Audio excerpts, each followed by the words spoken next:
Alors, il est 19h10, nous allons pouvoir commencer cette petite conférence de presse. Donc, Madame, Monsieur les journalistes, chers amis, je commence la campagne des municipales. Et c'est d'ailleurs à cette occasion, bien sûr, que vous êtes ici. Je tiens à parler tout d'abord du lieu où nous sommes, le quartier Saint-Gabriel, parce que pour Tarascon, le quartier Saint-Gabriel, c'est quand même historiquement célèbre, puisque Tarascon est né ici. Ça s'appelait à l'époque Tarasco-Nerluc. C'était quelques huttes dans la forêt, plutôt la forêt noire. Et puis ensuite, c'était Ernaginum, donc dans l'Antiquité, et il y avait quand même 5000 habitants. Et c'était extrêmement important ce lieu parce que, à l'époque romaine, c'était le carrefour de 3 grandes villas, de grandes voies romaines. La Via Domitia, la Via Agrippa et la Via Aurelia, si je ne m'abuse. Hein. Voilà. Donc c'était juste pour faire un petit rappel parce que je trouve que pour les politiques qui ont tendance aujourd'hui à penser qu'ils ont tout créé, c'est bien de rappeler qu'on n'est pas né d'aujourd'hui, qu'ils n'ont pas tout créé justement. Et ça donne un petit peu d'humilité. Voilà, j'aime bien avoir ce recul-là sur l'histoire. Alors nous voilà pratiquement au terme de 6 ans de mandat municipal, puisque les dernières élections, c'était en mars 2014, déjà quasiment 6 ans qui ont passé. Donc les échéances prochaines sont le 15 mars 2020 et peut-être le 22 mars 2020 s'il y a un deuxième tour.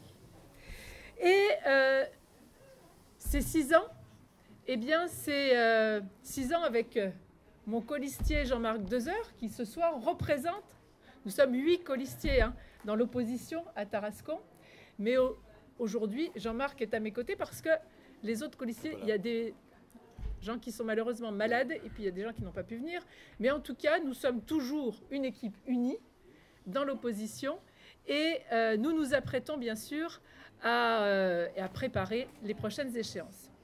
Donc 6 ans, c'est une responsabilité, les résultats sur Tarascon, c'est de la responsabilité du maire, notre Tarascon d'aujourd'hui. Même si effectivement l'État ne laisse pas une marge de manœuvre très importante au maire, il n'en reste pas moins que la responsabilité du maire dans la vie de sa ville est évidemment essentielle.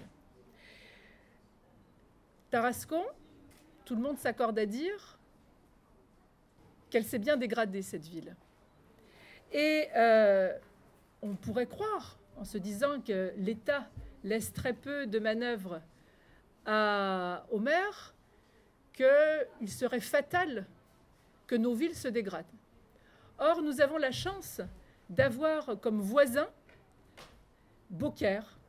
Et Beaucaire prouve le contraire, prouve que rien n'est fatal.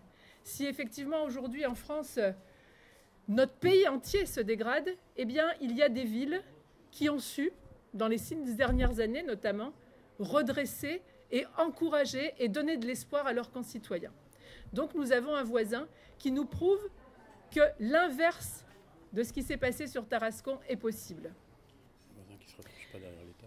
Tout à fait. Donc le bilan de Tarascon, eh bien c'est ce que les Tarasconnais viennent me dire et ce que je vis, puisque j'habite et je travaille au cœur de Tarascon depuis 26 ans. Eh bien, c'est une recrudescence de la délinquance. Et on a un quartier qu'on appelle le QPV, quartier priorité de la ville, les ferrages, qui font très souvent parler d'eux. Alors parfois, les médias n'en parlent pas. Mais on me dit, puisque je travaille à proximité des ferrages, on me dit qu'il n'est pas rare qu'il y ait des tirs au fusil. Voilà. Donc, je pense qu'il n'est pas possible de continuer à banaliser ces phénomènes. Et puis, c'est aussi des commerces qui se meurent, des commerces communautaristes, en revanche, qui prospèrent, mais un commerce local en déshérence. C'est aussi l'immobilier, pas plus tard que jeudi, justement, dans la Provence, il était écrit que Tarascon, si on voulait vendre sa maison, c'était extrêmement difficile parce que le prix au mètre carré est un des plus bas de la région, et peut-être le plus bas de la région. Et puis, le tourisme, qui pourrait être un facteur économique puissant, eh bien, le tourisme se meurt aussi. Et ce qui fait que les atouts exceptionnels de Tarascon, son patrimoine, sa culture, son identité, ce qui pourrait attirer, eh bien, ces atouts exceptionnels ne sont pas vus et les touristes ne viennent plus. Et puis nous vivons, les Tarasconnais qui vivent dans Tarascon s'aperçoivent que la voirie et les espaces publics sont à l'abandon, que les chantiers de rénovation, les chantiers de la voirie s'éternisent. Et la population tarasconnaise est remplacée par de nouveaux immigrés. Voilà le bilan de Tarascon, surtout dans ces 10 dernières années. Donc effectivement, ce n'est pas réjouissant. Et donc on peut dire aujourd'hui que Tarascon ne fait plus cité, parce qu'une commune au départ, c'est une cité. Et il est très difficile de faire cité lorsqu'on se retrouve dans cette situation. Alors, quelle a été notre action? Notre action, nous, en tant que conseillers municipaux de l'opposition, eh bien, ça a été tout d'abord, et Jean-Marc pourra le confirmer, ça a été d'abord de tirer la sonnette d'alarme à de nombreuses reprises en conseil municipal. Tirer la sonnette d'alarme au sujet de ces dérives. Alors, tirer la sonnette d'alarme en conseil municipal, j'allais dire, c'est sportif. Puisque, premièrement, vous n'êtes pas écoutés. Et en fait, quand on parle de débat, il n'y a en réalité aucun débat. Et puis, nous avons bien sûr analysé ces causes de cette dégradation. C'est avant tout l'immobilisme du maire sortant. L'immobilisme et les lourdes erreurs de gestion.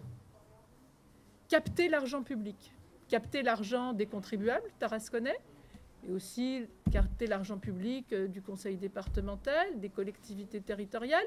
Mais pourquoi faire? Il me semble que le bon sens, c'est d'abord d'avoir de réels projets pour Tarascon, de réelles réalisations. Et Dieu sait que les Tarasconnais ont des besoins, que la ville a des besoins, et ensuite d'aller chercher de l'argent, effectivement. Mais ce n'est pas l'inverse, ce n'est pas de capter l'argent public pour en faire quoi? Je pense que c'est assez emblématique du fonctionnement de ce maire sortant, d'avoir capté l'argent public à l'heure où les Tarasconnais sont déjà taxés en veux-tu, en voilà, pour en faire de l'immobilisme. De notre côté, nous n'avons pas perdu notre temps, parce que nous avons travaillé pour analyser les dossiers qui nous sont présentés en conseil municipal, parce qu'il ne s'agit pas simplement de siéger, il s'agit là d'aller au fond des dossiers, et pour cela, il faut travailler. Et puis, le travail, c'est aussi l'écoute des Tarasconnais, qui ont besoin de parler, qui ont besoin de dire ce dont ils ont besoin. Et tout ce travail-là, c'est un travail de terrain constant. Constant. Ce n'est pas forcément réjouissant tous les jours, hein, mais c'est un travail. Et il me semble qu'à Tarascon, finalement, nous sommes assis sur un trésor. Ces atouts exceptionnels, nous sommes assis.